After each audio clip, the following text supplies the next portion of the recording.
Muito boa noite a todos. É uma satisfação recebê-los para mais uma live da Federação. No dia de hoje, tratando sobre um tema que reputamos da maior importância, que é a educação e os impactos da economia, da pandemia nesse setor tão importante para toda a sociedade. E temos a satisfação de termos conosco hoje, além do nosso diretor da área, o Fernando de Paula, também a doutora Mariana Webel e os deputados Fábio Osterman e Marcel Van Hatten. Mais uma vez, o tema para nós é extremamente relevante. Temos visto o Estado do Rio Grande do Sul avançar em medidas que socorrem diversos setores da economia. Recentemente, inclusive, por conta de um trabalho tanto da Federação como outras federações, tivemos a flexibilização das atividades ao longo do período da semana, né, os horários de atendimento, de abertura do comércio tido por não essencial. Tivemos também o avanço na abertura nos finais de semana e reputamos isso avanço porque efetivamente não é, na nossa visão, o setor do comércio tido por não essencial que contribuiu com o pico que tivemos ao longo dos últimos meses, infelizmente, de disseminação da doença. Mas o setor produtivo, mais uma vez, deu a sua contribuição, assim como fez ao longo deste último ano como um todo. Mas estamos vendo que, de fato, a sociedade sofre, né? O ano passado, perdemos no Rio Grande do Sul cerca de 20 mil empregos.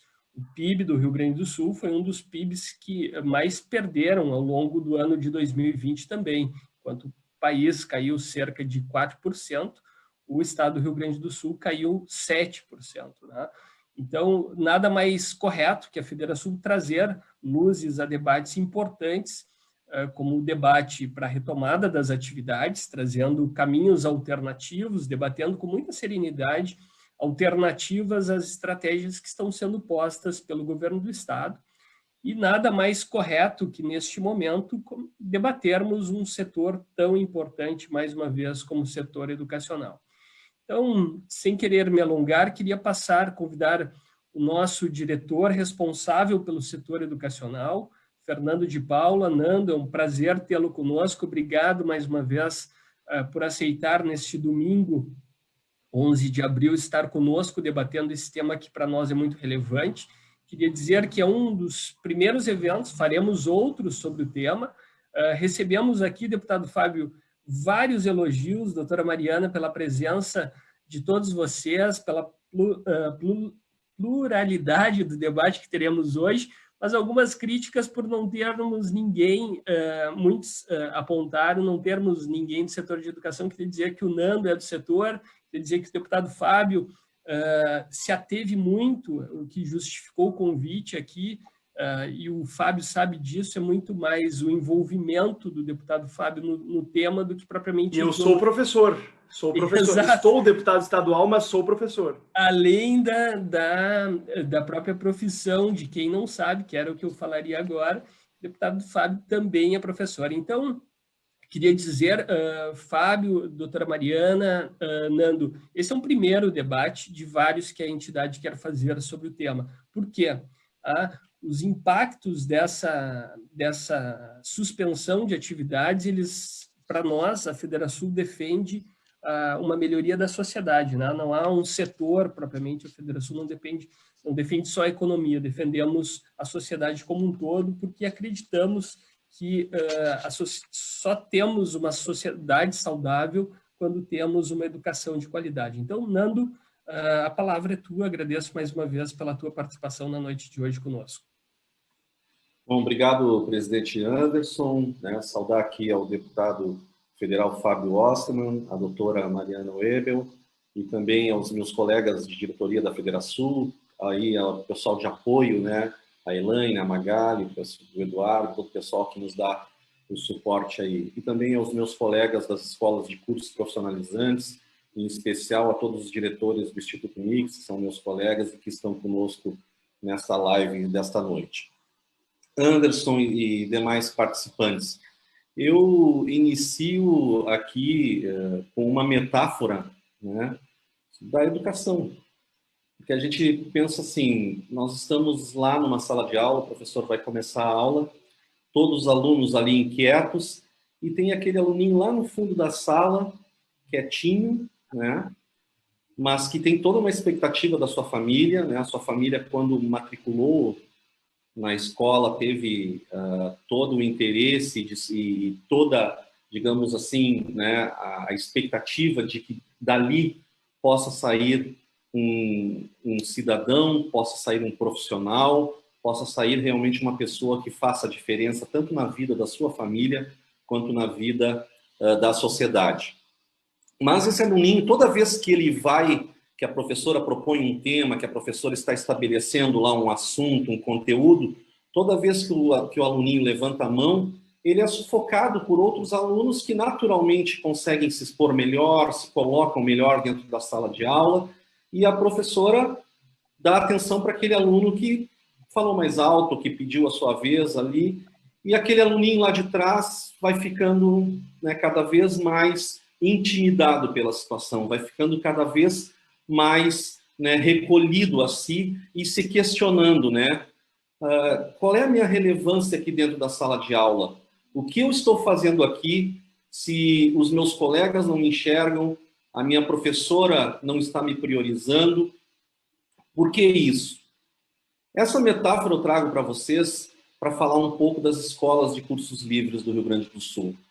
As escolas de cursos livres do Rio Grande do Sul são justamente, ou estão representadas nesse aluninho lá da sala de aula.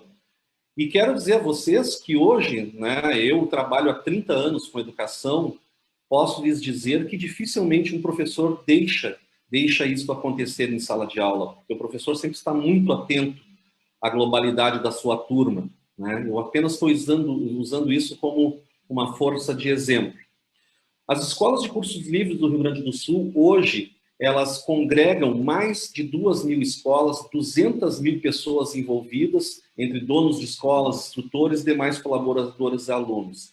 As nossas aulas têm atividades uma vez por semana, a média de idade dos nossos alunos é acima dos 25 anos, temos turmas com no máximo 15 alunos, os cursos onde a prática é determinante, né? Os cursos profissionalizantes para tu não tens como formares um barbeiro, um mecânico, um cozinheiro, sem ter aula prática. E todo ano nós entregamos em torno de 120.000 profissionais para o mercado de trabalho no Rio Grande do Sul.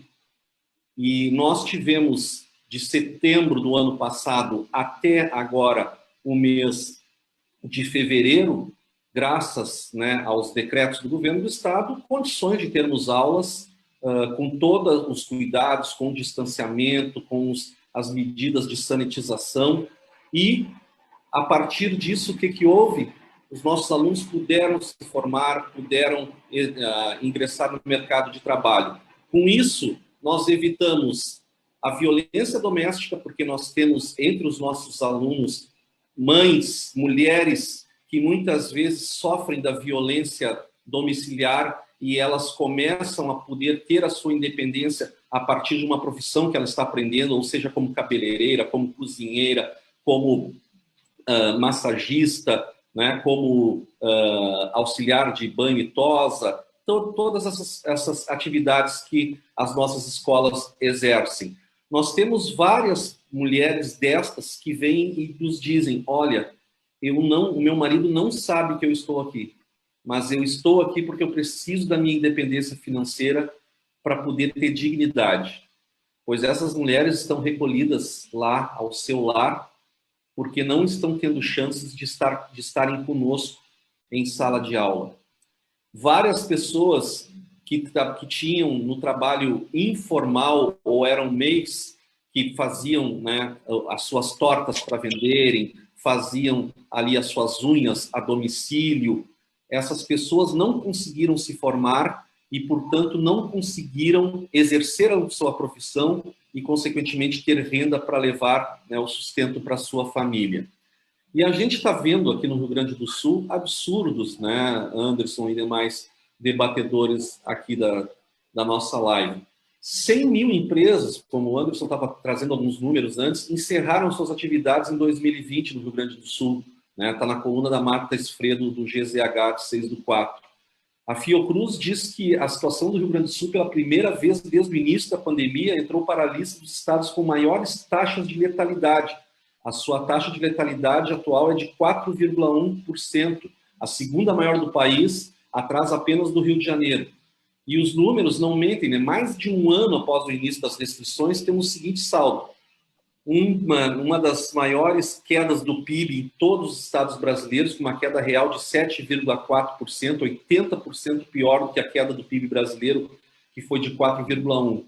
O Rio Grande do Sul foi o segundo estado com maior saldo de desempregados em 2020, com um saldo negativo de 20.220 empregos, enquanto no Brasil a gente tivemos a criação, não a perda, de 142.690 empregos no mesmo período, dados do CAGED. Santa Catarina criou 53 mil empregos, o Paraná 52 mil. Então, e nós aqui no Rio Grande do Sul, nós dos cursos profissionalizantes, porque a gente vai se debruçar, vamos falar da educação infantil, sim, que é fundamental, vamos falar das outras atividades. Aproveito e mando um abraço para o Bruno Eisrich, lá do presidente do nosso Cinep, né?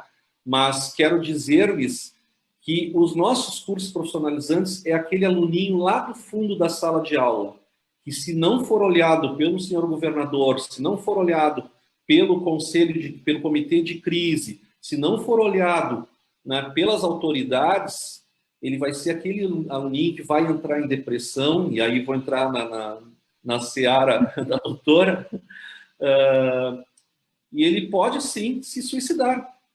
Né, se suicidaram no sentido figurativo, primeiramente, acredito eu, que é fechar as escolas, demitir seus instrutores, demitir seus funcionários, não permitir que as mulheres que estão sofrendo violência doméstica possam se desenvolver, não permitir que várias outras pessoas que teriam qualificação e poderiam se qualificar através do ensino profissionalizante, o façam isto, né, porque o governo não nos enxerga. O último decreto da cogestão agora, que da bandeira preta para a bandeira vermelha, simplesmente o nosso segmento não aparece. Quando aparece lá, quero acreditar eu que foi por um erro de digitação, né, o nosso setor diz o seguinte, que a educação em bandeira vermelha, lá, educação infantil, séries iniciais, podem voltar com aulas presenciais tendo o devido distanciamento, e nós, do ensino profissionalizante, somos os únicos que não podemos voltar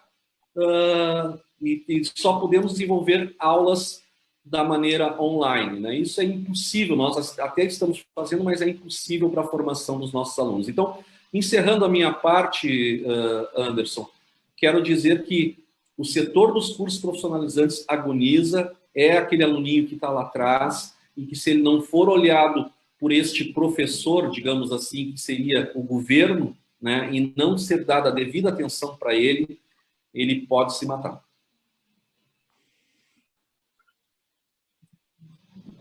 Obrigado, Nando. É bem importante ter o depoimento, né, porque assim como nós vimos com o comércio tido por não essencial, eu tive um exemplo no final de semana que eu queria compartilhar com vocês, fui visitar um estabelecimento de um colega nosso, né, o Rafael Goesler, ali na Quinta da Estância, com a minha família, num final de semana, num ambiente de turismo, ecoturismo, né, um turismo rural, um parque enorme, distanciamento com todos os protocolos na chegada e higienização.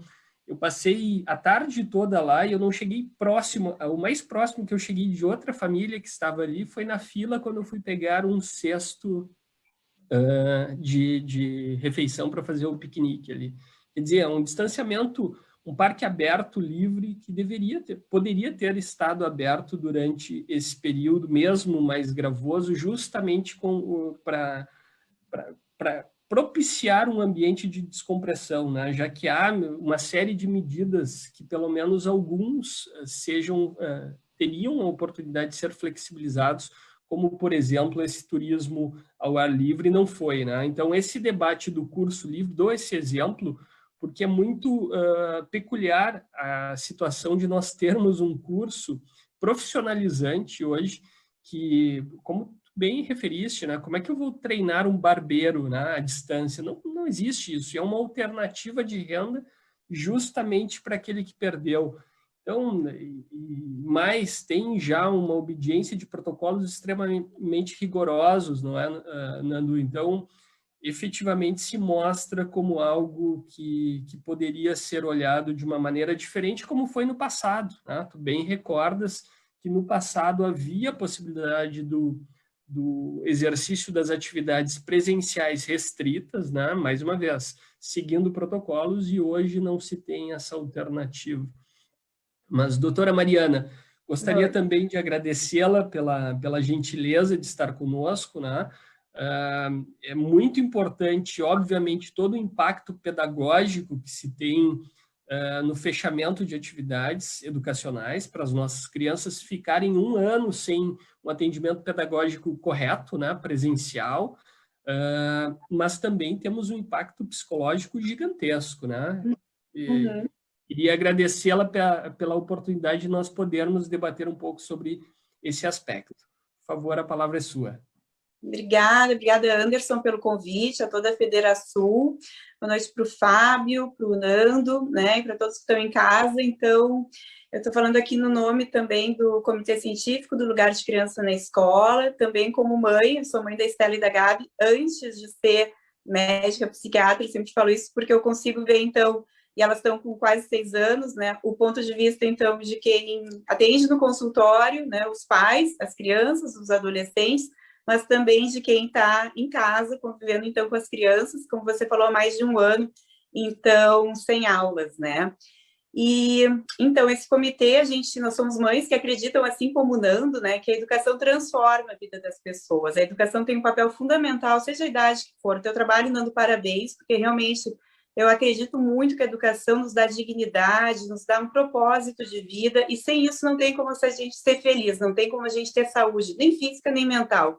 Né? Até independência financeira, tudo isso que você falou vai de encontro com o que a gente vê na prática, na clínica. Bom, então, esse comitê, a gente tem, somos mulheres que acreditam na educação, além de médicas, além de mães, e o nosso objetivo é trazer para o debate, por isso agradeço mais uma vez estar aqui entre vocês, trazer ciência para o debate, trazer racionalidade, bom senso, sem achismos.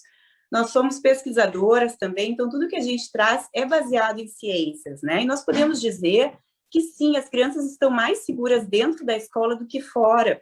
Os estudos mostram que as escolas devem ser as primeiras a abrir e as últimas a fechar durante esta pandemia.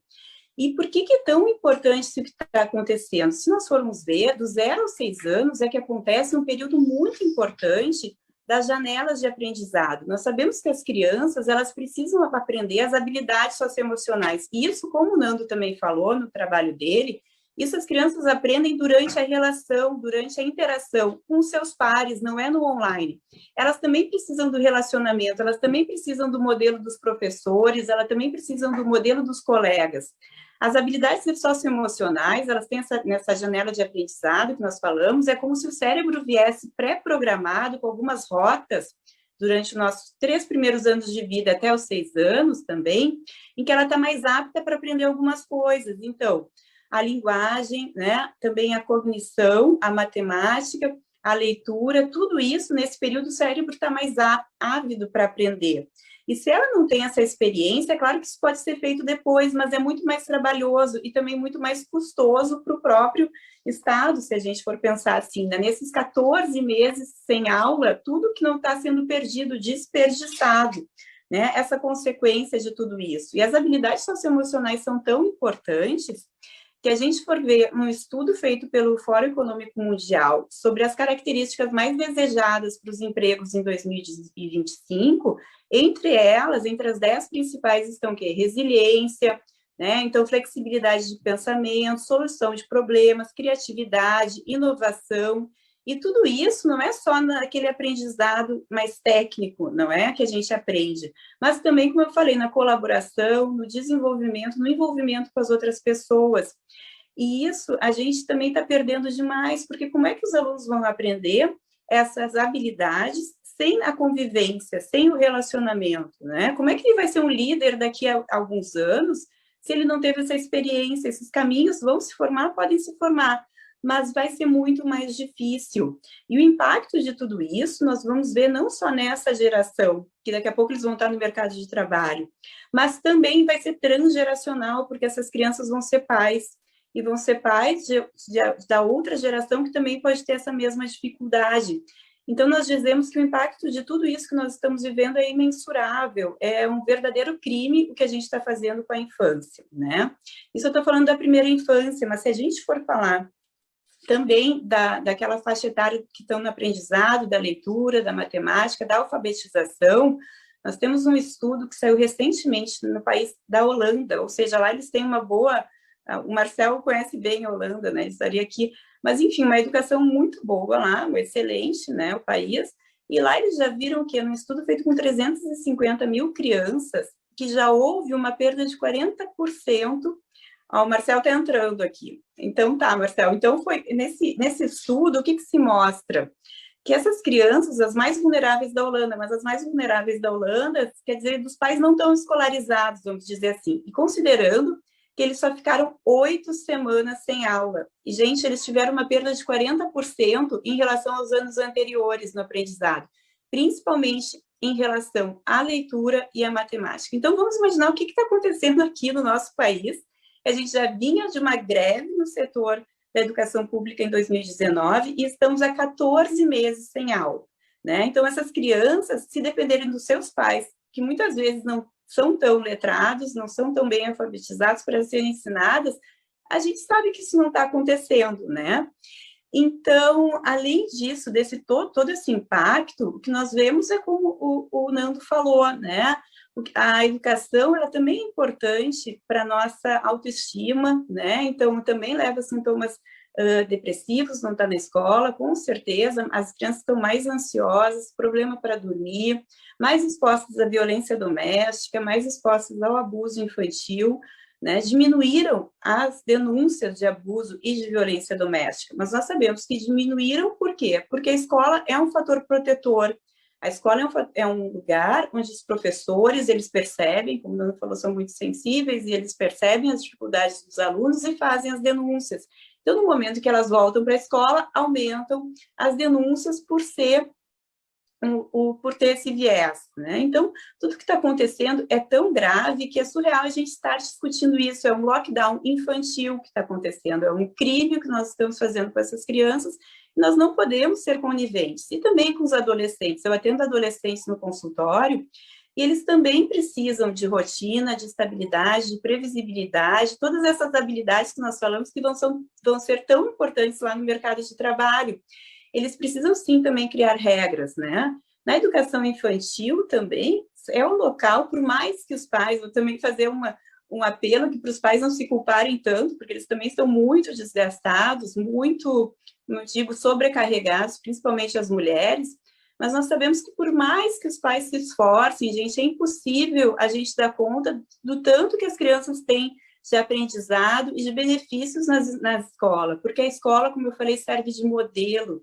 É lá que a criança vai aprender essas habilidades tão importantes, e também é um outro tipo de regras, de limites, de postergar o ganho, a gratificação, tudo isso se aprende na escola também. Então, os pais dão outro tipo de regras, um outro tipo de educação, que, claro, complementa a da escola. É muito importante a educação dos pais, mas a da escola é também importante. Nós não podemos colocar 14 meses de educação nos pais, né? Então, é claro, quando me perguntam o que fazer, eu sempre digo que é muito importante conversar com as crianças, principalmente as pequenas, por causa da habilidade da linguagem. Isso está se perdendo muito, gente, principalmente para aquelas que estão aprendendo a falar, ou para aquelas que são do espectro autista, elas precisam desenvolver a linguagem. Então, a gente conversar com elas é muito importante, na medida do possível, tirar das telas também, na medida do possível, né? Fazer outras atividades, brincar é muito importante para a criança, principalmente para as pequenas, e as tarefas escolares, fazer aquilo que é possível, focar naquilo que realmente é necessário que ela aprenda do conteúdo, conversar com a professora e tentar ver o que precisa ser mais exigido, né? Para a gente não se estressar, talvez, e ficar preocupado com pequenas coisas, com pequenas tarefas que não são tão importantes, então focar naquilo que realmente interessa e seja um objetivo daquele ano, né?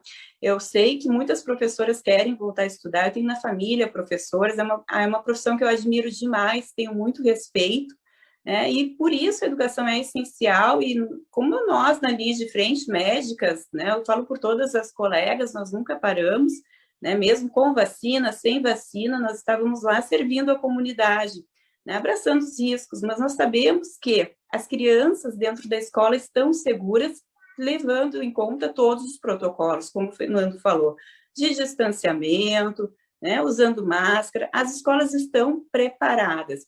E quando teve a abertura de outubro a fevereiro, nós não vimos um surto, né, não teve um surto comunitário que esteve envolvido com as escolas. Isso não aconteceu, tanto que, infelizmente, como o Anderson falou, ocorreu sim um aumento dos casos de transmissão aqui no estado, mas não foi relacionado com as escolas, não foi relacionado com o ensino, né? Nós estamos seguindo os protocolos, então isso tem que também ser levado em conta, também para desmistificar. Eu falo que ficou muito, como se diz, cristalizado em algumas pessoas, aquele conceito de que as crianças são super spreaders, que elas contaminam demais, que elas são vetores da transmissão. Isso a gente sabe que não é um fato. As crianças, elas, graças a Deus, né, elas pegam uma doença mais leve, não ficam tão graves e transmitem menos. Então, muitos conceitos têm que ser quebrados, e por isso também eu agradeço estar aqui. Eu acho que a questão tem que ser discutida, porque a gente tem que saber que, infelizmente, o que está acontecendo é muito grave, e que as crianças, elas estão sendo, sim, negligenciadas pelo nosso Estado, que para mim, é lamentável. Isso é uma causa que me emociona demais, porque faz mais de um ano que nós estamos nessa situação. Então, muito obrigado, doutora Mariana, pelas considerações iniciais aí para nós iniciarmos o debate. Acho que bem pertinentes, né, na linha do que nós comentamos inicialmente, os impactos não só pedagógicos, mas psicológicos também. E efetivamente o que a gente vê o Brasil colocando no final da fila talvez um dos temas mais essenciais para o futuro da nossa sociedade, né, que é a educação. Anderson, a gente sabe, tem o Prêmio Nobel, o economista James Heckman também coloca que todo investimento feito na primeira infância, nós vamos ter um retorno muito maior do que nos anos posteriores. Então, até falando para vocês que sabem tanto de economia, são empresários, enfim, o retorno que se dá na educação, o investimento que se dá na educação, repito, na primeira infância, nos primeiros anos de vida, vai ter um impacto muito grande, até mesmo na economia. Ou seja, retorna o investimento para a sociedade, porque é uma pessoa melhor formada no mercado de trabalho, porque é uma pessoa que não se envolve em criminalidade, porque é uma pessoa que vai ser um melhor pai, uma melhor mãe. Então, o futuro está todo relacionado, como o Nando também falou, à educação. E nós estamos negligenciando isso, então não faz o menor sentido. Isso vai ter um custo não só de prejuízo de suicídio, que eu vejo que é aumento de abuso de álcool, de drogas, tudo de ruim que está acontecendo agora, mas vai ter um impacto muito grande também no futuro. Infelizmente, são notícias ruins, mas é o que pode acontecer se a gente não agir imediatamente e terminar com isso. Então, toda decisão de política pública tem um custo escondido, né? Então, a gente tem que levar em conta, ao fechando as escolas, todo o impacto que se tem. E é isso que eu acho que a gente tem que mostrar para a sociedade, que tem um custo, sim, inclusive econômico, deixar as escolas fechadas, não só as privadas, né, mas as públicas também. E levando também em conta, né, Anderson, lembrei agora que a gente está aumentando as disparidades sociais. Se fala tanto como se diz, em empatia e tudo mais, mas nós temos que também pensar que os mais vulneráveis, aqueles que moram em comunidades mais carentes, eles não têm as mesmas condições das minhas filhas. Eu falo que eu ainda sou privilegiada, eu conto com babá, elas não pararam de ver os avós, nem mesmo no ano passado, então elas continuam com uma vida fora, vamos dizer, dessa bolha, né? Elas estão indo na pracinha, elas brincam, elas encontram outras crianças, sim, e mesmo assim elas têm prejuízos por tudo isso que eu falei, por tudo isso que a escola representa, também para elas, também para as minhas filhas que têm acesso online, que conseguem fazer as aulas da escola. Então, imagina para aquelas crianças mais vulneráveis, o gap, o distanciamento entre entre as classes sociais e aquelas que estudam numa escola pública, numa privada, está aumentando ainda mais. Então, como eu digo, é um absurdo, parece chover no molhado, mas acho que é algo que a gente tem que bater mais vezes nessa tecla para mostrar para as pessoas que tem sim um custo muito grande deixar as crianças fora da escola. Estamos aprofundando o abismo social que existe no Brasil e há uma contradição enorme aqui em pretender um desenvolvimento, um país desenvolvido sem priorizar a educação. Estamos recebendo aqui um monte, eu queria agradecer a todos que estão nos acompanhando, diversas mensagens, a Gaia, Escola de Formação acompanhando, parabenizando, o Douglas Winter também, o Gil, nosso diretor também, o Bruno Eizerek, retribua o abraço do Fernando, o Cinep está na luta também pelos cursos livres, vamos juntar, abrir escolas, creches, cursos profissionalizantes. Darcy mandando abraço. Há muito tempo a educação no Brasil não é encarada como prioridade, pior, direcionada à alienação. Federação tem papel importante nesse tema, parabéns. E aqui queria pegar o gancho, tem várias outras aqui, mas pegar o gancho desse comentário do Darcy para passar o nosso próximo convidado aqui, deputado Fábio Osterman. O deputado Fábio Osterman liderou um processo para a inclusão da atividade educacional como essencial no estado do Rio Grande do Sul. Lembrando, como nós tratamos de saúde, que é competência comum aqui na pandemia, a Constituição Federal distribui a competência entre os 3 entes. Tá? Então, uma breve introdução aqui, Fábio.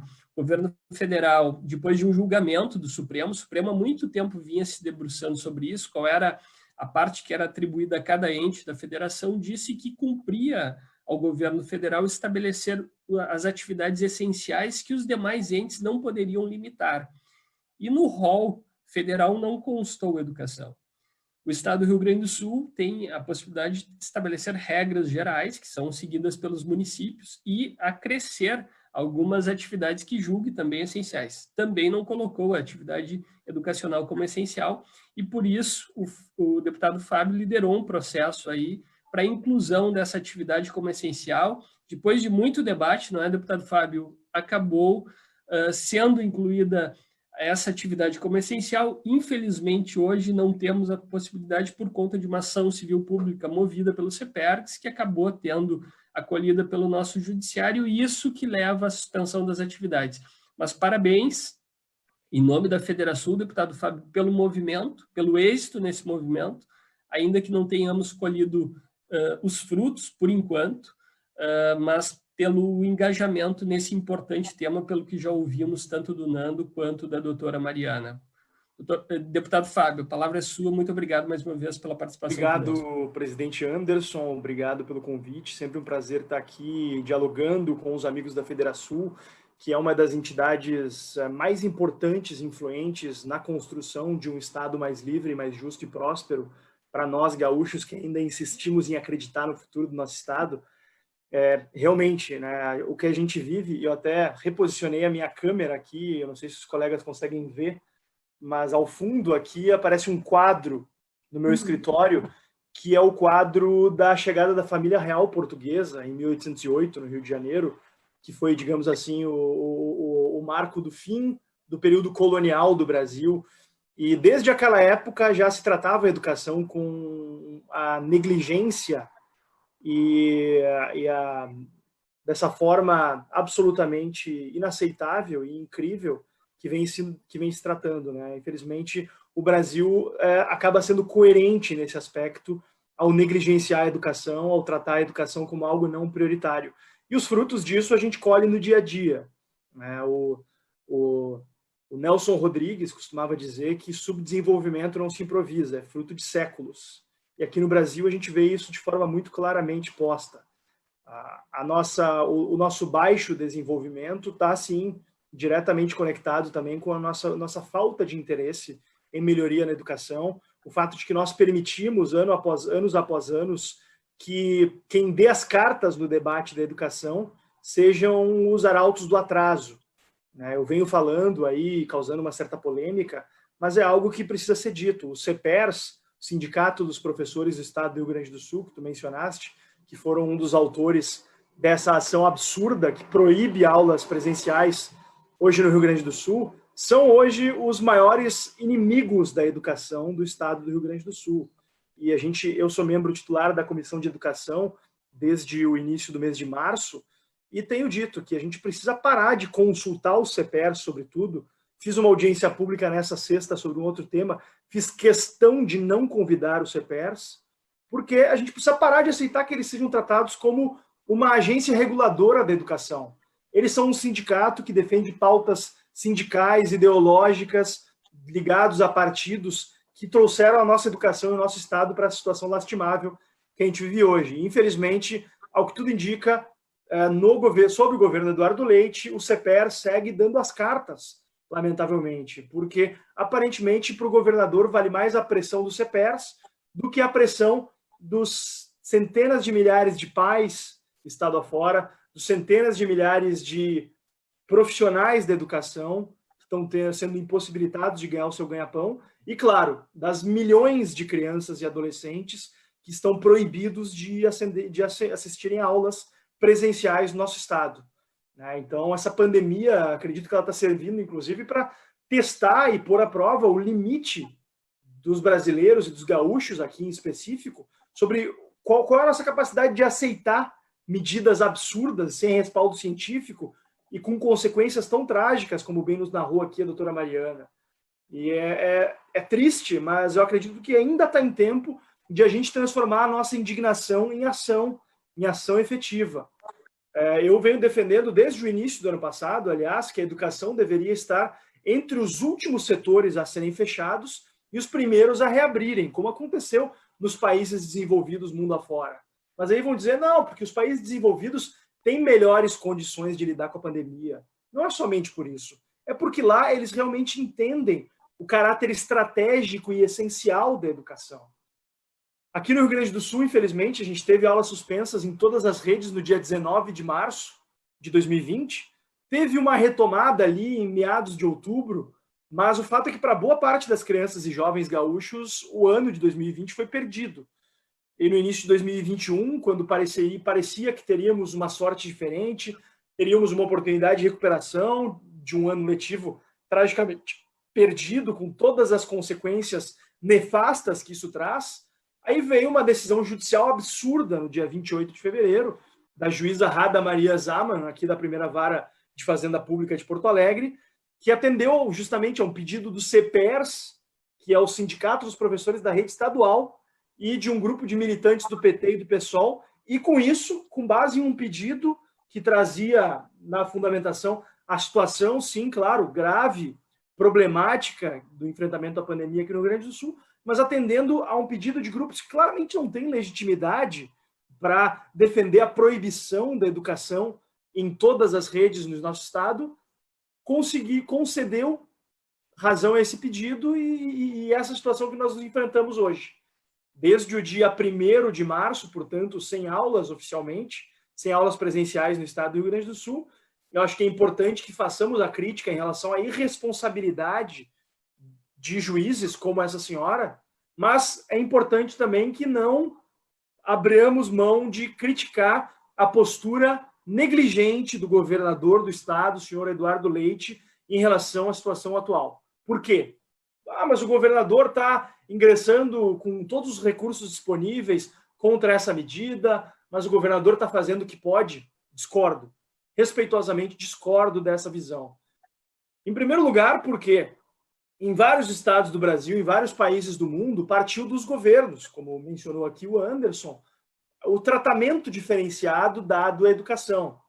Seja um reconhecimento como uma atividade essencial e que, portanto, deveria estar à frente na fila de atividades a serem retomadas presencialmente, quando fosse possível, seja também estabelecendo, dentro de um regramento mais rígido, um tratamento diferenciado no modelo de distanciamento controlado aqui no Rio Grande do Sul.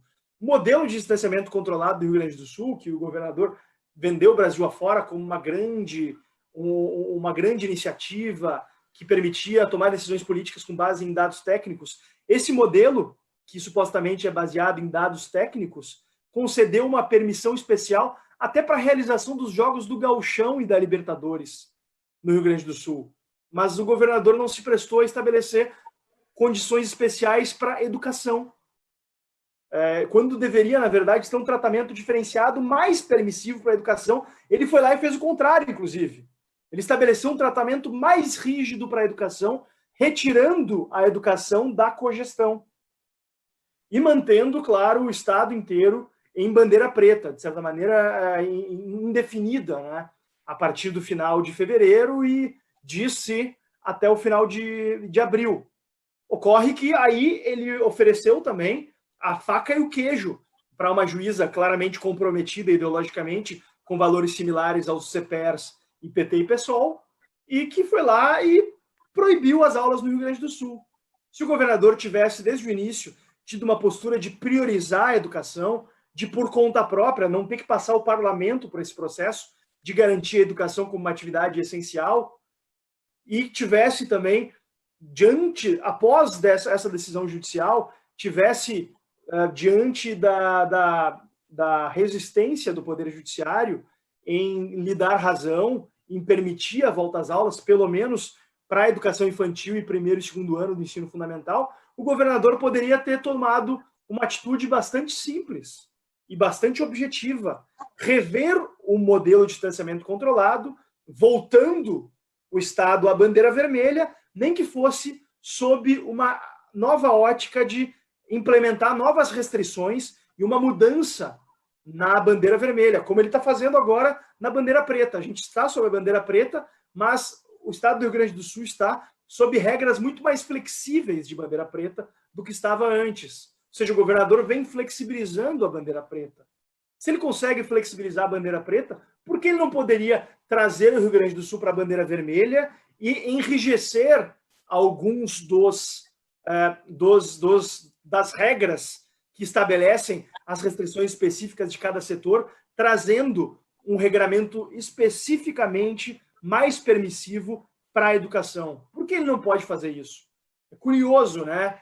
Que para o governador é muito cômodo ele poder botar o procurador-geral do Estado para dar entrevistas e dizer que, em bom juridiquês, entramos com recurso, entramos com agravo, fomos ao STF, quando, na verdade, ele tem, sim, nas suas mãos, um instrumento que faria com que a decisão da juíza Rada Maria Zaman perdesse o objeto, porque a decisão dela é baseado na vigência da bandeira preta, dizendo que enquanto vigir bandeira preta no estado do Rio Grande do Sul, não podemos ter aulas presenciais, mesmo que para as séries iniciais, mesmo que para a educação infantil e ensino fundamental. Então, e adicionalmente, também mais de um ano após as aulas serem suspensas, eu não encontro explicação razoável para que o governador mantenha um regramento único para circunstâncias tão diferentes quanto as redes municipais, privada e estaduais. Não faz sentido. A rede privada tem circunstâncias muito específicas que deveriam ser fiscalizadas em específicos, se deveria aferir a capacidade das escolas em específico, e não se deveria estabelecer uma regra para todos a partir do baixíssimo nível de capacidade de compliance da rede estadual. Sim, a rede estadual se encontra numa situação lamentável, as salas de aula não têm o devido distanciamento, os professores e servidores de educação não têm os EPIs, e eu sei porque eu visitei ano passado diversas escolas estaduais em variadas cidades, porque eu estava cobrando a volta às aulas e estava achando que não, a gente precisa ter a volta às aulas de todos. Mas daí eu comecei a ver a forma também negligente com que o governo do estado estava tratando a entrega de EPIs, a logística básica de EPIs. Teve diretor de colégios estaduais, presidente Anderson, que me relatou que estava dizendo para o governo parar de mandar álcool gel, porque não tinham de estocar, e pedindo para mandar máscaras, pedindo para mandar tapetes higienizadores, enfim, pedindo para consertar a estrutura das escolas para adaptar. Então o governo não foi capaz de mexer na sua estrutura e garantir uma base para voltar às aulas, e ainda impediu que houvesse um regramento específico para o setor privado e também para as redes municipais. Aí eu acho que seria importante também a gente permitir que cada município estabelecesse, se fosse o caso, um regramento mais rígido, um regramento mais rigoroso a partir das suas circunstâncias. Afinal, as redes municipais gaúchas são 497 redes municipais.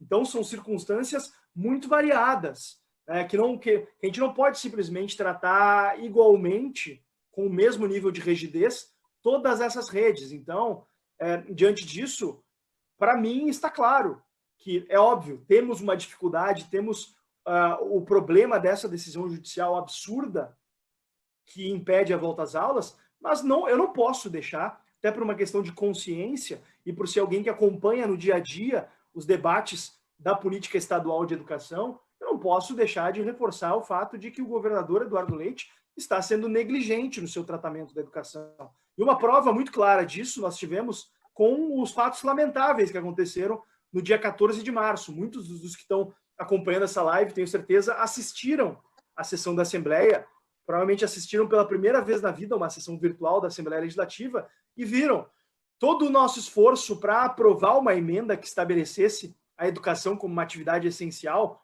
Veja só, tivemos que incluir uma emenda em um projeto de lei que estabelecia atividades físicas como atividade essencial, que eu tenho certeza que são importantes para a vida das pessoas, para a saúde física e mental, mas seguramente não são mais importantes do que a educação de crianças pequenas e jovens que estão perdendo toda uma janela de aprendizado, que estão tendo problemas físicos, psicológicos por conta disso. Então eu defendi o projeto original, mas defendi também a emenda.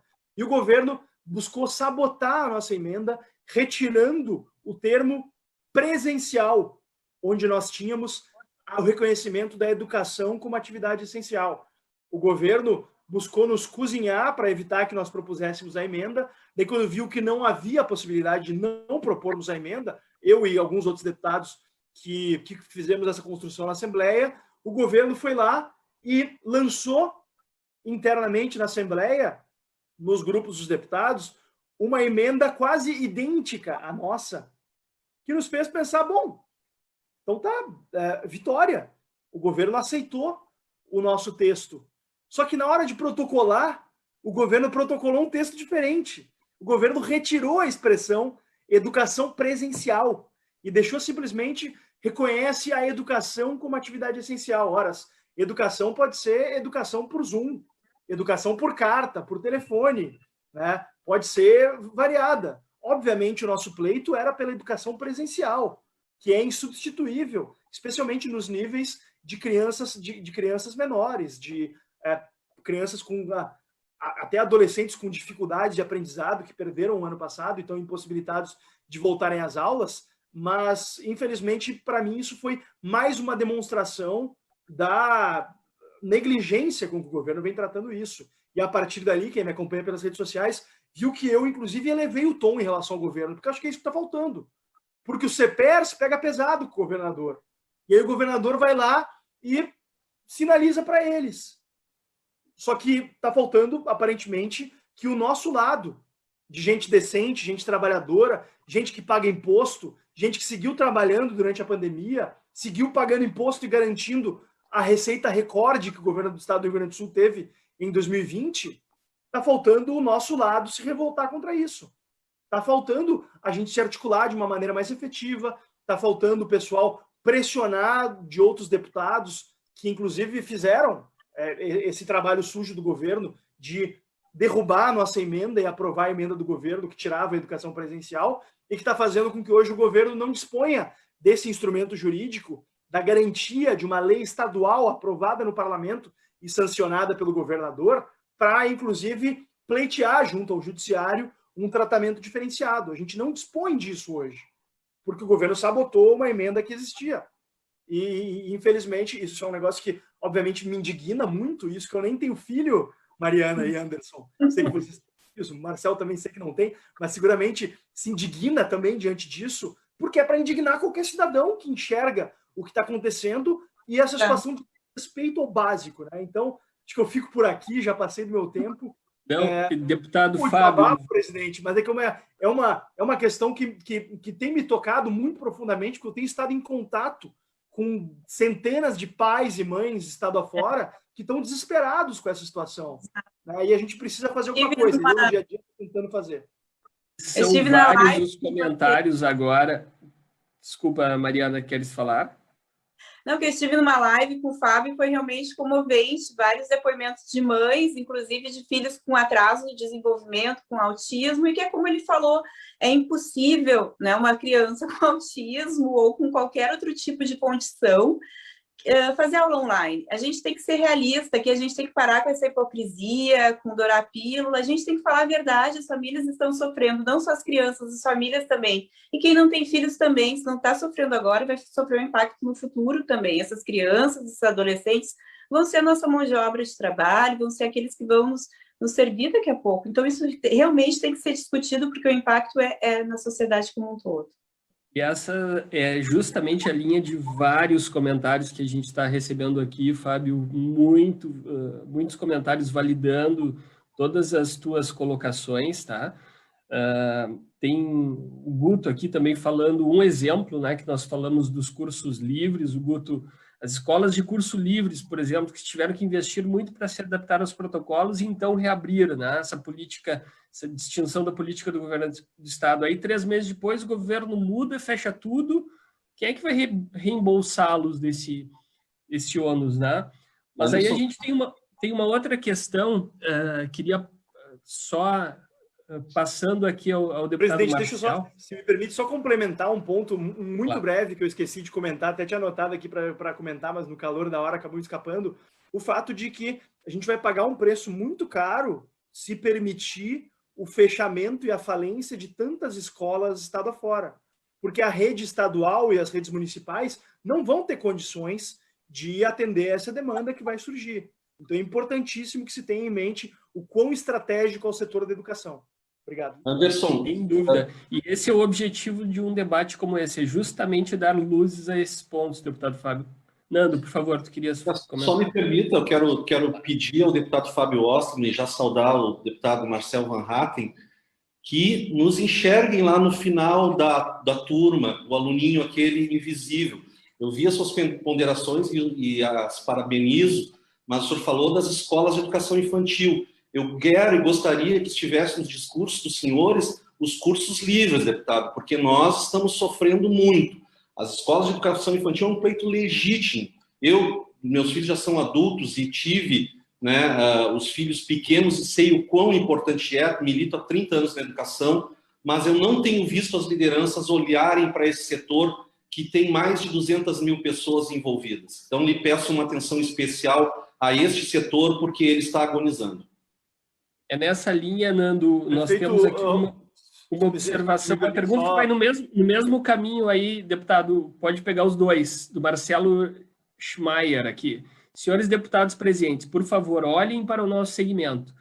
Nosso Estado precisa demais dos serviços de educação de cursos livres.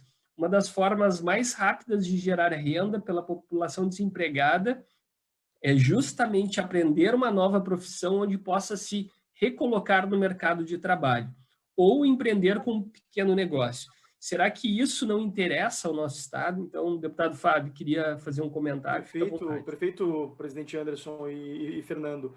Nisso entra o meu pleito para que haja um tratamento diferenciado por categoria e por segmento. Acho que mesmo dentro do setor privado, a gente precisa ter um tratamento diferenciado de acordo com as circunstâncias. A gente não pode tratar todas as escolas, todos os níveis de cursos e de ensino como se fossem escolas com salas de aula com 40 alunos.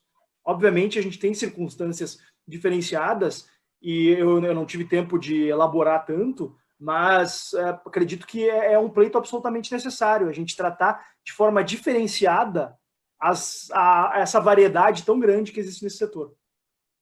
Temos aqui uma questão bem importante, né? Porque assim, nós discutimos aqui que estamos com aulas suspensas por conta de uma decisão judicial que não afeta neste pleito, porque mesmo que não tivéssemos a decisão judicial, esse é um setor que não poderia operar hoje por conta do regramento do Estado do Rio Grande do Sul. Então, aqui é uma necessidade de o governo fazer o que já fez no passado, né? Permitir que esse setor tão importante, inclusive para a retomada das atividades econômicas, mais uma vez, aquelas pessoas que estão desempregadas, que têm a oportunidade de fazer o seu treinamento hoje, elas não estão tendo a possibilidade de ser capacitadas, né? Mais uma vez, foi dito aqui, como é que um cabeleireiro vai fazer um curso online, né? Não tem condições de ser devidamente capacitado. Mas aqui, deputado Marcel, muito obrigado pela sua presença. Eu queria iniciar a sua participação com uma pergunta que chegou aqui pelo Rogério Oliveira, tá? Muito pertinente. Se todos aqui, tudo que foi falado aqui é um consenso, se a educação é estratégica, se é tão importante, se concordamos com essa tragédia de 14 meses sem atividade educacional no estado do Rio Grande do Sul, sem aulas, por que estamos parados? Quem é o responsável por essa tragédia? E, deputado Marcel, sabemos que é o Judiciário. E deixo essa pergunta aí para iniciar as suas ponderações. Muito obrigado, mais uma vez, pela participação de sempre, um amigo que sempre tem contribuído com os nossos debates. Deputado Marcel, a palavra é sua. Imagina, muito obrigado, Anderson, presidente da Federasul. Quero agradecer a ti também, ao Rafael, a Magalho, que fizeram também o convite para estar aqui nessa live. Também a doutora Mariana Webel, o doutor Fernando de Paula, né? E o Fábio Osterman, que falou e se estendeu um pouco, mas me senti absolutamente contemplado. Se quisesse pegar meu tempo inteiro, podia, porque aqui foi aplaudido de pé nos comentários, como também foram os demais painelistas, porque estão aqui os três falando exatamente aquilo que quem está na vida real está sentindo falta que seja dito na política. E não deixa de ser paradoxal, Anderson, que seja a Federasul, né, a federação do capitalismo malvadão, dos empresários, né, do estado do Rio Grande do Sul, a entidade disposta a tratar de reabertura de escolas, de volta da educação, e não o sindicato dos professores. Eu dei um Google rápido aqui sobre as lives do CEPERS. Vocês estão fazendo uma live, nós estamos fazendo uma live, falando da importância da volta às aulas. Eu acabei de dar um Google aqui, Fábio, na live CEPERS volta às aulas, e todas as lives são para não voltar às aulas. Isso é um absurdo, é paradoxal. Nós estamos vivendo uma situação surreal, Anderson. E aí você me fez uma pergunta do judiciário. Na verdade, é mais do que só o judiciário, é toda uma cultura política no Brasil, ou uma incultura política no Brasil, que levou a essa situação sobre a qual eu só posso, nesse momento aqui na live, lamentar, porque o que nós podemos fazer na prática, nós já tentamos na Câmara dos Deputados, o Fábio tenta lá na Assembleia Legislativa, vocês tentam na entidade, assim por diante, mas a gente sente que os nossos esforços ainda não são o suficiente. O que mais a gente puder fazer, a gente vai fazer, mas nós vivemos um sistema, né, de opressão sobre as liberdades individuais, sobre a necessidade de priorizar temas como a educação, um sistema que não privilegia isso. O que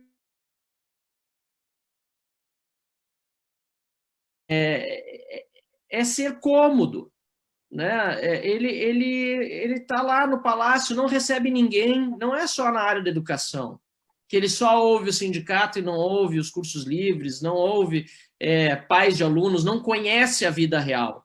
Não é só na área da educação, lamentavelmente, né? Nós somos testemunhas disso, como na área do turismo, por exemplo, não recebe as pessoas, na área do comércio, não existe uma representação de entidade empresarial ou de educação de verdade que sente na mesa para decidir junto o mapa colorido do distanciamento controlado. Quem decide ali são justamente algumas pessoas mais próximas, algumas que tudo bem, a gente entende, eu respeito e valorizo a ciência também, sempre disse isso, eu mesmo venho de 2 mestrados feitos em universidades estrangeiras, gosto de estudar, sei da importância, mas é preciso conhecer a vida real também, aliar as duas coisas. Isso não está sendo feito, não é só no Rio Grande do Sul, assim, raras exceções no Brasil todo. E também é paradoxal que a gente trate dessa história de a ciência, né, ser tratada como, né, a justificativa para tudo, quando a ciência também tem demonstrado que não é nas escolas que acontecem as contaminações, mas aí não vale a ciência. Aí não vale o exemplo da Holanda, que a doutora Mariana muito bem trouxe aí, aqui. Ou a ciência está demonstrando também, saiu uma pesquisa de Stanford, não faz muito, eu levei até para a tribuna da Câmara, a ciência está demonstrando que sim, distanciamento social é importante, ninguém nega isso. Uso de quer dizer, há aqueles que negam, mas não estamos aqui nós 6 a negar, e certamente a maior parte das pessoas são racionais o suficientes para não negar a importância de protocolos de segurança, como a utilização de álcool gel, de máscaras, de distanciamento social e tudo isso.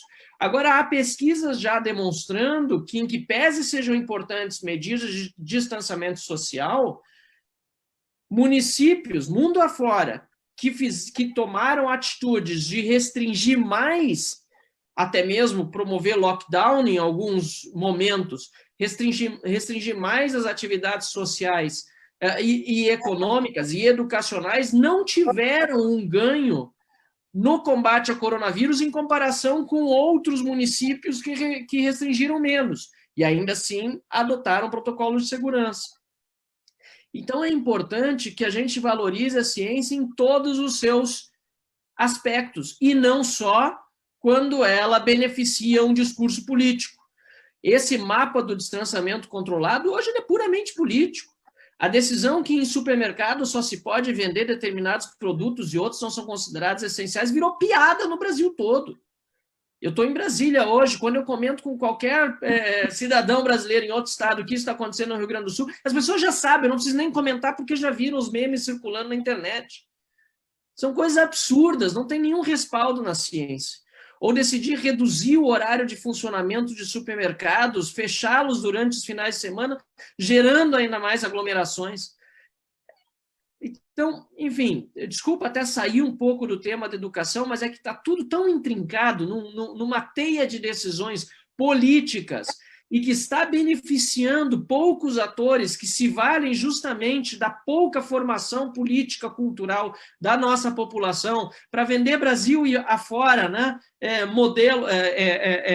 Uma imagem, né? Um marketing de que está tudo maravilhoso, de que as coisas estão funcionando. Quando nós vamos colher, eu não estou falando daqui a 20, daqui a 30 anos, daqui a 10 anos, inclusive, uma sociedade muito menos bem formada do que aquela que nós tínhamos antes da pandemia.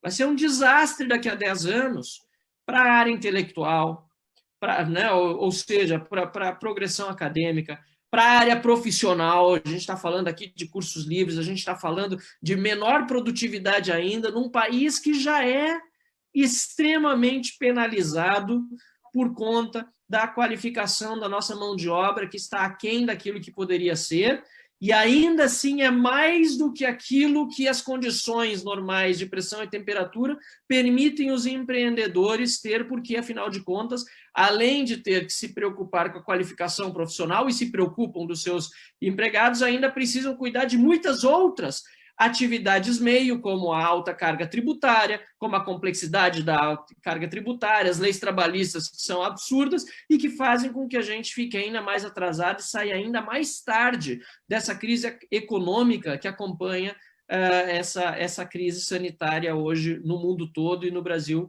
Não é diferente, mas, lamentavelmente, pelo visto, nós vamos sair pior. E, para concluir, eu fico assim pasmado com o tanto que a política vale mais para quem está em posição de autoridade do que o bom senso e o respeito às pessoas. Isso vale para quem em posição de autoridade, isso vale no judiciário, a começar, inclusive, aqui pelo STF. É uma vergonha o que o STF tem feito, mas também a gente viu outros exemplos do judiciário vindos do Rio Grande do Sul, com decisões completamente políticas ou descabidas sob qualquer ponto de vista, inclusive jurídico, né? A gente vê isso acontecer na política propriamente dita, né? Atores políticos disputando quem está fazendo melhor ou pior durante o período da pandemia, em vez de unir esforços em torno de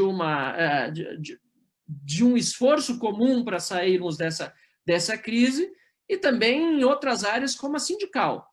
Então, o Fábio disse, a gente precisa falar mais alto com o governador E a gente tem falado, e o Fábio tem falado, e é um exemplo disso. Inclusive, quero até dizer que no início eu acompanhei, apesar de ter chegado mais tarde, eu acompanhei desde o início a transmissão, e aí eu vi o Anderson justificando porque o Fábio tinha sido convidado e não outros deputados que poderiam estar aí. Muito melhor seria se tivéssemos 20 deputados, 30 deputados, seria a maioria da Assembleia Legislativa, com a disposição do Fábio de dizer as coisas que ele disse. A realidade é que nós não temos. Não temos, não podemos dourar a pílula.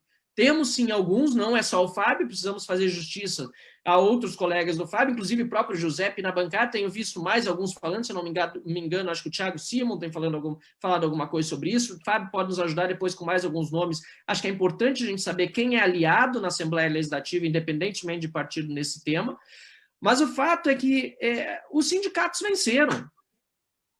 Vamos lidar com a realidade, o CEPERS venceu, e não foi hoje, não foi ontem, é sempre. O CEPERS está com o troféu na mão, se fazem de coitados, dizem que eles venceram. E a gente precisa virar esse jogo. Ainda está em tempo, sim. Mas hoje a situação é essa. Uma entidade empresarial está fazendo uma live para reabrir as escolas, para garantir aos nossos estudantes, educação infantil, educação profissional, do ensino fundamental, do ensino médio, que eles possam voltar a estudar. E o sindicato dos professores faz live para manter as escolas fechadas. É um completo absurdo, mas é essa a nossa realidade hoje no Brasil, e como eu disse lá no início e concluo aqui, a solução está na política, não tem outra saída. Ano que vem, inclusive, tem eleições. Então, é nossa responsabilidade a gente pressionar aqueles deputados que aí estão para que atuem, de fato, nesse ano e pouco que falta até o processo eleitoral, na área de educação, porque político a gente vê todo mundo, naqueles 15 segundos de tempo que tem para falar na TV, às vezes até menos, político sempre gosta de falar de educação. É raro o político que não fala que a prioridade é a educação. Na prática, a gente está vendo que são outros 500. Então, a gente tem tempo ainda de cobrar, tem tempo de fazer as coisas acontecerem, e de minha parte, você sabe, eu não preciso nem repetir, sou um parceiro de primeira hora, tenho divulgado o máximo possível, e o que eu puder também fazer aqui em Brasília, contem comigo para a gente reverter essa situação o quanto antes, porque o tanto de capital intelectual que a gente já perdeu durante esse período não justifica 1 minuto a mais de atraso para a gente, com segurança, poder ter um retorno às aulas e diminuir esse abismo social que tem no Brasil. Mais uma vez, ao setor público, fazendo com que tenhamos ainda mais pobres no Brasil, em todos os sentidos, né, enquanto o setor privado ainda tenta encontrar algumas alternativas, apesar de todas as restrições que o próprio setor público também tem lhe imposto para evitar que ele, né, que o setor privado possa pelo menos dar uma alternativa. É muito triste essa situação, mas eu quero celebrar aqui o fato de que a Federação está realizando esse trabalho, está fazendo esse momento aqui com a gente, e eu espero, assim, Anderson, que a gente continue batendo nessa tecla. Né? Chame outros deputados, convide, se não vier, faz a live sem ele, passa a live inteira dizendo que o deputado foi convidado, não veio. Porque é o jeito, a gente precisa pressionar quem está em posição de poder, pronto. O governador não veio, faz a mesma coisa, 1 hora de live dizendo que não pôde vir, não quis conversar. Poxa vida, não é possível que a gente continue aceitando que nossas crianças, né, nossos jovens, as pessoas que querem simplesmente ter uma oportunidade de aprender um ofício para trabalhar, não tenham essa oportunidade quando já está cientificamente comprovado. E concluo assim, que não é nas escolas que está o problema. Muito obrigado. Muito obrigado, deputado Marcel. É bem importante esse depoimento. Agradeço pela parabenização à Federação, mas a Federação não se contenta com debates superficiais. Não adianta dizer que, né, tem que manter fechado porque estamos no pico, quando a gente vê profundamente nos dados que outros países, como foi bem lembrado, mantiveram abertos sem um índice pior do que o Brasil de contaminação. Então, não é o perfil da entidade, a entidade acredita, mais uma vez, na necessidade da educação para o nosso desenvolvimento. Estamos vendo aí um setor extremamente relevante para a retomada, o setor de cursos livres, que é o setor de capacitação dessa massa de trabalho que está perdendo emprego, né? Mais de 20 mil empregos, mais uma vez, perdidos no estado do Rio Grande do Sul no ano passado. o penúltimo estado que menos gerou emprego, mais perdeu empregos no Brasil todo, tá? Mais de 20 mil empregos, 26º dos 27 estados. Então, é fundamental debatermos esse tema sob essa ótica, né? Temos diversas perguntas, diversas parabenizações pela exposição, mas o debate, ao nosso ver, é para a construção de uma alternativa, né? É fundamental que nós tenhamos uma visão de como sair dessa situação. Então, nós temos, de um lado, essa necessidade de que o governo do Estado aqui flexibilize a regra, voltando à regra anterior, me parece, né, a partir do que foi debatido para os cursos livres, e precisamos também temos aí basicamente duas instâncias, né? A instância do Poder Judiciário aqui do Estado do Rio Grande do Sul, que tem no juízo de primeiro grau, aqui, primeira vara da Fazenda Pública, como foi bem lembrado pelo deputado Fábio Osterman, uma decisão, né? Foi uma decisão liminar que não conseguiu ser revertida em primeira instância, não conseguiu ser revertida pelo Tribunal de Justiça, que manteve a decisão, e hoje, em uma ação de descumprimento de preceito fundamental, chamada DPF, está uma ação originária no Supremo Tribunal Federal também sendo discutida, pende uma decisão do relator. Hoje é o que se aguarda para poder ter a retomada das aulas, né?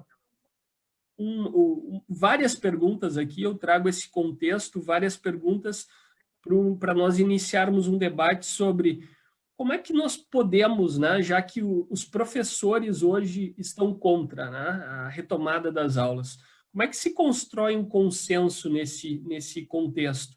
É através da vacinação? Será que o pleito da vacinação será suficiente para a retomada das aulas? Ou para trazermos os professores também, como bem disse o deputado Marcel, para esse pleito de retomada, não ser um pleito só da sociedade, mas também...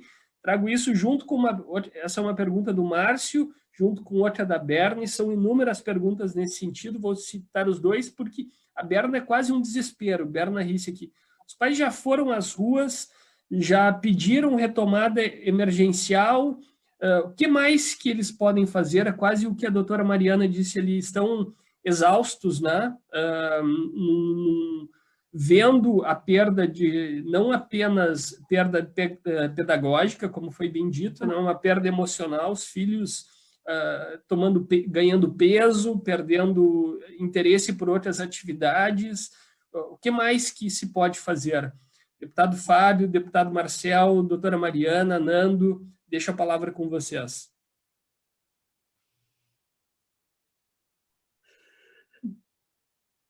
Bom, eu estou falando aqui em paralelo com o Bruno. Desculpa, Fernando, só um parêntese. Eu já Por favor, todo mundo ficou naqueles instantes de silêncio. E aí todo mundo quer falar junto. É educação, né? Um deixando para o outro. Não, eu estava esperando uma resposta aqui pelo WhatsApp, falando com o Bruno Eiseri, que já foi inclusive citado aqui por vocês, né? E ele está me contando que ele tem falado com o secretário Gastal, mas não conseguiu até agora conversar com o governador Eduardo Leite. Então, é a isso que eu me refiro. O governador Eduardo Leite recebe CPERS, conversa com o pessoal do CPERS ou não, Fábio? Então, com o CPERS, tranquilo. Agora, com o presidente do Sindicato das Escolas Particulares do Estado, não. Governador, não há diferentes categorias de pessoas no Estado, nem na vida. Nós não podemos atuar desse jeito, senhor governador. É preciso receber todas as pessoas. Tem vários setores que ainda não foram recebidos por Vossa Excelência, senhor governador. Deixemos as excelências para o momento de fora de crise, se preferir. Mas, nesse momento, é preciso atender e ouvir as pessoas. Conversar com o presidente do Sinep é obrigação de um governador do Estado. Ele vai poder, por mais que o secretário Gastal, e eu conheço ele pessoalmente, tenho um grande apreço pelo secretário Gastal, tenho certeza que tem atendido bem o Bruno e recebido os seus pleitos, mas ele não é o governador do Estado. E o Bruno representa escolas privadas de todos os cantos do Estado do Rio Grande do Sul, e até hoje não foi recebido pelo seu governador. Então, quer dizer, essas coisas me deixam indignados, me deixam assim, tem gente fechada num castelo de marfim, não conversa com ninguém, né, ou com poucos, para não dizer com ninguém, porque realmente converso com poucos, e não leva adiante, né, aquela intenção de ouvir o cidadão lá na ponta. Então, fica aqui se perguntou o que dá para ser feito a mais, aqui já fica uma sugestão para o governador do estado, né, para receber o Bruno, que é presidente do Cinep, e conversar para ele poder, quem sabe, inclusive, junto com o secretário Gastal, que vai poder ajudar a encurtar um pouco a história, mas poder apresentar o que ele já tem apresentado para o secretário, porque quem decide, nós sabemos, é o governador. E o governador está na mesma categoria de qualquer outro cidadão gaúcho. Ele é um cidadão, como nós todos, e precisa, portanto, tratar igualmente todos os cidadãos, e, nesse caso em particular, um representante de uma entidade que não está sendo tratada de igual para igual em comparação com outras entidades, a exemplo do CEPERS. Bom, eu queria falar também uma questão que me preocupa bastante. Eu sou a favor da vacinação, enfim, acredito que a vacinação é importante, mas não vincular ou condicionar a volta às aulas à vacinação. Eu queria ouvir também a opinião de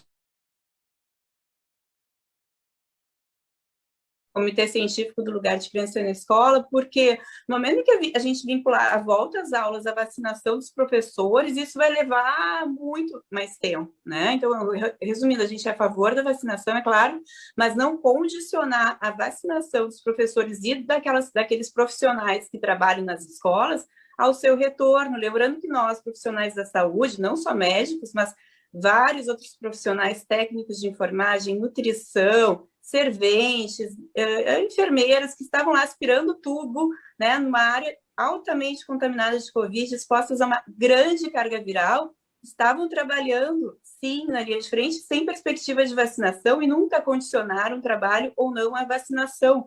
E ainda trabalhando com que cabeça, sabendo que seus filhos estavam em casa, quer dizer, o Estado manda elas trabalharem, porque são essencial, mas não dão um suporte de ter um lugar para deixar seus filhos. Isso também não entendo, não consigo entender onde está a racionalidade, o bom senso e a lógica disso. E, mais uma vez, a tão falada empatia do nosso governo, que obriga um servidor a trabalhar e uma outra classe não. Como o Marcel bem colocou, nós somos iguais, servidores, cidadãos e trabalhadores que queremos contribuir com a comunidade, independente da nossa profissão. Eu acredito que tem professores que sim querem voltar, mas condicionar isso à vacinação me parece muito... Não me faz sentido. Eu queria ouvir a posição de vocês e também entender por que veterinários, também nada contra as classes, reforço, porque a gente tem que chover no molhado, todas são importantes, devem ser vacinadas, mas alguns serviços, né, não tão essenciais como a educação já foram vacinados. Se os professores, se os sindicatos se colocaram, pressionaram tanto assim para serem vacinados ou não, quanto outros trabalhadores. Então, essa é a minha dúvida, queria saber se vocês têm essa resposta. Na mesma linha, antes, só, deputado Fábio, na mesma linha aqui, vários comentários, Mariana, justamente nesse sentido. Não há nenhuma demonstração que escolas tenham maior contágio do que mercados, do que outros ambientes que essas pessoas circulam, né? Então, assim, não há, evidentemente, junto com o aspecto de outros profissionais que também estão na linha de frente, mas mesmo esses professores, eles circulam por outros ambientes que são menos controlados até que de escolas. Então, vários comentários... As escolas seguras também, né? Levando em conta que... E também outro argumento, como o Marcelo falou, mas as escolas, aqui é o Brasil... Não vamos usar esse argumento. As crianças, quando estiveram na escola, seguiram, escolas, claro, privadas, mas seguiram os protocolos, as crianças obedecem, as crianças usam máscara, muitas vezes cumprem até as regras melhor que nós adultos, né? Então, usar argumentos assim, não, mais uma vez, a gente não engole mais isso tão facilmente, né? Nossa experiência mesmo na nossa comunidade mostrou que não vieram surtos. Então, minha dúvida é essa, se elas querem tanto a vacinação e uma briga é essa, se está tendo uma pressão do sindicato delas ou das associações das professoras para serem vacinadas, vocês sabem... Porque como que os veterinários conseguiram, outras classes conseguiram e elas ainda não? Já que a gente sabe que é um sindicato muito forte e tudo mais. Pelo visto, não, né? Deputado Fábio. a Assembleia Legislativa assinou um ofício conjunto ao Ministério da Saúde pedindo a priorização de professores pertencentes a grupos de risco para serem vacinados antes. Isso daí parte de uma decisão do Ministério da Saúde, que, segundo a última notícia que eu tive, inclusive que baseou um ofício que a bancada do Partido Novo fez ao Ministério Público nessa quinta-feira, pedindo esclarecimento sobre por que o Estado do Rio Grande do Sul incluiu servidores do IGP e do DETRAN na lista de priorização, para depois fazer um questionamento sobre por que professores não foram incluídos, né? Mas, infelizmente, o que acontece é que é parte de decisões políticas. Na verdade, segundo a nota técnica do Ministério da Saúde, que vem orientando as priorizações da vacinação, nem esses deveriam ter sido incluídos, né? O nosso questionamento partia dessa ideia. Eu, pessoalmente, sou favorável ao fato de que, além daqueles que estão na linha de frente ao enfrentamento do coronavírus, efetivamente, o resto da vacinação deveria ser por faixa etária, justamente porque, mesmo sob a égide dessa nova cepa, né, a doutora Mariana sabe muito mais do que eu sobre isso, mas os idosos são o principal grupo de risco suscetíveis ao contágio, né? Então, e como a vacina não elimina a possibilidade de contágio, mas sim leva a próximo de zero a possibilidade de termos problemas mais sérios, acredito que deveria ter uma priorização baseada na faixa etária e não na lógica do farinha pouca, meu pirão primeiro, quem chora mais, mama mais, que é infelizmente o que está acontecendo no Rio Grande do Sul. Mas, de certa maneira, é cômodo para os CPRs que não haja vacinação dos professores, porque daí eles não precisam voltar às aulas. Porque eles, desde o início, aliás, não só dos professores, eles têm defendido que, enquanto não houver vacinação dos professores e dos alunos... Exato, é isso que é muito perigoso entrar nesse jogo. E esse movimento que foi feito de pleito, que os professores fossem os primeiros, foi em decorrência de um pedido do CEPERGS ou foi decorrência de um movimento dos próprios deputados? Não, foi um movimento conjunto. O CEPERGS vinha pedindo, vários deputados vinham amadurecendo essa compreensão, mas acho que o que a Mariana falou é fundamental. A gente não pode permitir que seja feita essa chantagem de que as aulas só voltem quando os professores estiverem vacinados. Os profissionais da saúde não alegaram isso para ir para a linha de frente, para submetidos a uma carga viral incomparável a que os professores vão estar submetidos em sala de aula. Os profissionais de várias outras atividades, no setor público, no setor privado, não alegaram isso. Caixa de supermercado, motorista de ônibus, inclusive teve manifestação de rodoviários em Porto Alegre esse final de semana, pedindo vacinação. Se a gente abrir a porta para que cada grupo se mobilize para conseguir a vacinação, daí realmente, né, o servidor público que tem a nossa idade vai estar se vacinando antes dos nossos pais. Corre o risco real de morrerem dessa maldita doença.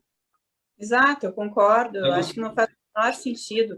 Também realmente não tem lógica, mas eu também não vejo ao mesmo tempo o movimento delas pedindo, porque acredito que se pressionassem como pressionam para outros assuntos, já teriam levado. Mas, enfim, isso é realmente... Estamos chegando... Estamos evoluindo. Nando, eu queria te passar a palavra, como a gente está chegando ao final, já para as tuas considerações finais, né, para que a gente tenha a oportunidade de ouvir a todos. E agradecer mais uma vez, né, pela disponibilidade. Eu acho que é um debate importante, um debate que a Federação se propõe a seguir no debate, como bem lembrado pelo deputado Marcel, eu referi no início que é uma das primeiras lives que a entidade vai fazer sobre o assunto, reputamos extremamente relevante, então teremos outras oportunidades. Queria agradecer a cada um de vocês e pedir ao Nando para iniciar as considerações finais. Obrigado, presidente Anderson. Parabenizo a doutora Mariana, o deputado Fábio Osterman, o deputado Marcel Van Haken pelas suas ponderações. Eu acho que o debate foi muito rico, né? E cada vez que a gente tem condições de debater com pessoas que estão abertas a ouvir, a gente se sente esperançoso em relação ao que possa acontecer, né? Então, agradeço muito a vocês pela participação. Quero, só para fazer justiça, dizer que nós tivemos uma reunião com o vice-governador, com o delegado Ranolfo Vieira Júnior, e ele foi sensível aos nossos encaminhamentos, às nossas solicitações. lá no mês de maio, quando falamos com ele, graças a ele, conseguimos uma audiência com o então secretário de Educação, Faisal Caran, e a partir daí nós conseguimos demonstrar que os cursos profissionalizantes eram realmente diferentes de outras categorias de educação e que ofereciam menos riscos.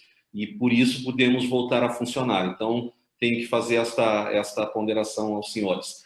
E dizer para os senhores que, do meu encerramento aqui, que nós temos no Estado, no governador, como um maestro de uma grande orquestra.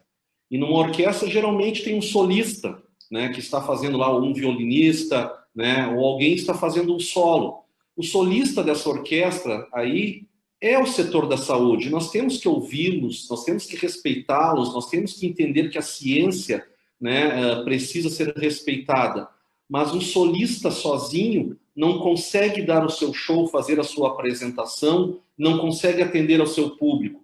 Para que o solista possa brilhar, todos os demais membros da orquestra precisam apresentar os seus instrumentos. E eu não vejo o senhor governador, enquanto líder maior, enquanto maestro do nosso Estado, regendo toda esta orquestra, ouvindo o setor da educação, ouvindo o setor produtivo. O governador está encarcerado lá e está só dando vez para o solista, que tem que ser ouvido. Mas nós que estamos nessa orquestra, que fazemos essa orquestra tocar, precisamos estar sendo ouvidos. Se vocês olharem ali atrás de mim, eu moro em Esteio. Ali atrás de mim tem logo depois Sapucaia e um pouquinho depois São Leopoldo. São Leopoldo tem 230 mil habitantes, sendo que o setor da educação é uma São Leopoldo, que está às escuras, como está ali, ó. O setor do ensino profissionalizante é aquela escuridão atrás. O governador está olhando essas luzinhas daqui, mas não está olhando aquela escuridão que está lá atrás. E lá atrás tem empresas quebrando, porque são escolas particulares, tem pessoas ficando desempregadas, tem pessoas em situação de risco, porque estão ficando em casa. E como o deputado Marcel citou anteriormente, nós vamos colher os frutos desse grande prejuízo ali na frente, porque nós vamos ter um hiato. Nós vamos deixar de entregar pessoas formadas, profissionais, no momento em que vamos precisar delas. Agora a GM interrompeu a sua produção porque não teve lá semicondutores para montar os seus carros. Mas ali na frente a GM e outras empresas, quando a economia voltar a acelerar, porque ela vai voltar a acelerar, ela pode parar novamente porque nós não teremos pessoas qualificadas. Então, por favor, né, os cursos profissionalizantes clamam por serem vistos, por não ficarem lá naquela escuridão lá atrás, por não serem o aluno do fundo da aula que fica ali sendo relegado aos demais que estão gritando mais. Nós somos 200 mil pessoas que estamos suplicando, entregamos mais de 120 mil profissionais por ano aqui no Rio Grande do Sul. E, no entanto, imaginem, se ele não ouve o presidente do Cinep, que é uma entidade respeitada, que é uma entidade, né, que tem aí praticamente centenária, ele vai ouvir nós, profissionais dos cursos profissionalizantes? Nunca. Por isso, nós precisamos da ajuda dos senhores deputados, porque senão vai ser um ambiente muito sombrio para esse nosso segmento, infelizmente. Obrigado. Obrigado, Nando. De fato, é o que a gente tem visto, né? A perspectiva sombria. Precisamos olhar com esse tema com mais cuidado. Doutora Mariana, suas considerações finais. Bom, agradecer. Para mim foi muito bom estar aqui com vocês. Como eu falei antes, a gente discute isso mais entre o âmbito de mães, pais, né, e também entre os médicos, e estar aqui com vocês da Federação é muito importante. A gente tem que discutir cada vez mais isso na sociedade. Também concordo com o Marcelo e com o Fábio, pressionar os políticos, né? Pressionar quem faz também a diferença lá e que está na casa do povo. Se isso não é ampliar esse debate, a gente não vai conseguir uma mudança, e nós já estamos vivendo um colapso da educação, né? Se preocupava-se muito com o colapso da saúde, mas eu digo que nós estamos vivendo um colapso da educação, e da educação em geral, desde a infantil. Eu estive numa entrevista com o Bruno, ele é maravilhoso também, mas até o ponto do Nando. Então, nós temos um colapso na educação em geral, e isso nós vamos ver o impacto daqui para frente. Mesmo para quem não tem filhos, é um debate que tem que ser ampliado na sociedade, e é de suma importância isso para o futuro do Brasil como uma nação e do nosso Estado. O QI das nossas crianças está, sim, diminuindo, então a próxima geração vai ter um QI menor do que a nossa. Isso é inadmissível, gente, é uma coisa que não devia nem estar sendo debatido isso por nós, de tão irracional que é. Então, mais uma vez, obrigada a vocês em casa que nos assistiram, mandaram mensagem, vamos tocar esse assunto adiante, converse com seu vizinho, converse com quem está ainda sendo contra a volta às aulas, então que isso a gente tem que ampliar esse debate, esclarecer para as pessoas que é sim seguro, que a ciência mostra que as escolas, que os ambientes de educação com os protocolos são seguros, a transmissão é menor, né, do que nos ambientes fora da escola, então a gente tem que ampliar esse debate. Acho que é isso. Obrigada e boa noite. Contem também comigo, com o nosso grupo, a gente quer cada vez mais poder contribuir para a sociedade e fazer a diferença. Muito obrigado, doutora Mariana. O objetivo da Federação é justamente esse, né? Aprofundar o debate. Não podemos ficar só num debate superficial, dizendo que o fechamento é a solução de tudo, sendo que os impactos serão extremamente relevantes para a nossa sociedade. Precisamos ter serenidade, a abertura para o debate, como bem lembrou o deputado Marcel, né? A interlocução e o debate é fundamental para que possamos juntos construir alternativas. Deputado Fábio, o senhor trouxe uma alternativa que, infelizmente, ainda não foi implantada, mas a iniciativa já permite que tenhamos, pelo menos, a possibilidade de vislumbrar um futuro, tomara, com a decisão do Supremo, diferente do que temos no presente. Suas considerações finais, por favor, já agradecendo pela sua participação hoje conosco. Obrigado, Anderson. Obrigado pelo convite. Parabéns à Federação por reunir esse time qualificadíssimo para debater esse tema tão importante. Já te pedi aí em inbox para tu me mandar o contato do Fernando para a gente poder discutir o que a gente pode fazer para construir na Assembleia um caminho para termos regramentos específicos para cada setor, dentro daquela ideia que eu tinha falado. É um absurdo o governo do Estado tratar a educação como um monolito, sendo que, como eu disse, né, existem diferenças, mesmo dentro da educação privada, mas existe cada circunstância municipal, existe a rede estadual, que é uma situação lamentável que a gente busca mudar no dia a dia na Assembleia, mas sabe que não pode também submeter todo o resto da educação do Rio Grande do Sul a partir da régua lamentável da educação estadual. Então, contem comigo para seguir lutando pela educação no nosso estado e vamos em frente. Temos muito o que fazer e muito o que recuperar desse ano perdido. Um abraço a todos, boa noite. Muito obrigado. Deputado Marcel, suas considerações finais. Obrigado mais uma vez por ter estado conosco. Não, de novo, eu que agradeço. Agradeço a Federação, muito obrigado. Para mim é um privilégio estar nesse painel. Com debatedores tão qualificados, o doutor Fernando, a doutora Mariana, também o Fábio. Eu só posso dizer que amanhã, enfim, é um novo dia, uma segunda-feira, uma nova semana, e eu não vejo a hora da gente sair dessa situação e chegar à normalidade. Mas para chegar na normalidade, nós precisamos tomar as decisões mais inteligentes e que sejam também seguras e pelo bem da sociedade como um todo. E no momento nós não estamos enxergando isso. Eu espero que essa live aqui tenha contribuído para o entendimento de que a gente precisa tomar decisões diferentes na educação no Rio Grande do Sul. Nunca é tarde para mudar de rumo. Tarde vai ser se a gente demorar ainda mais do que já se demorou. Então, vamos torcer para que essa live chegue para muita gente e vamos continuar também fazendo no dia a dia os nossos trabalhos. Obrigado de novo, parabéns à Federação e obrigado a todos aqueles que nos acompanharam, né, pelas redes sociais. Vi vários comentários aqui, muito obrigado a todos aqueles que também compartilham das nossas ideias e daqueles que eventualmente divergem, né, e que de forma saudável têm exposto também as suas opiniões. Assim se faz um ambiente democrático bastante saudável para todos nós. Um abraço, uma boa noite e ótima nova semana. Obrigado, deputado Marcel. O agravamento da pandemia levou para o final da fila a discussão sobre educação, né? Para nós da Federação, esse debate ele não pode ser postergado.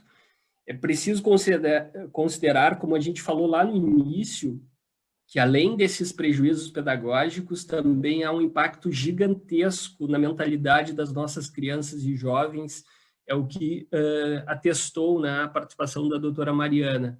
Mas essa ausência de aulas de educação nos cursos livres impacta o futuro de um país que precisa tanto do desenvolvimento. Nós não somos um país de primeiro mundo, nós enfrentaremos uma nova realidade pós-pandemia.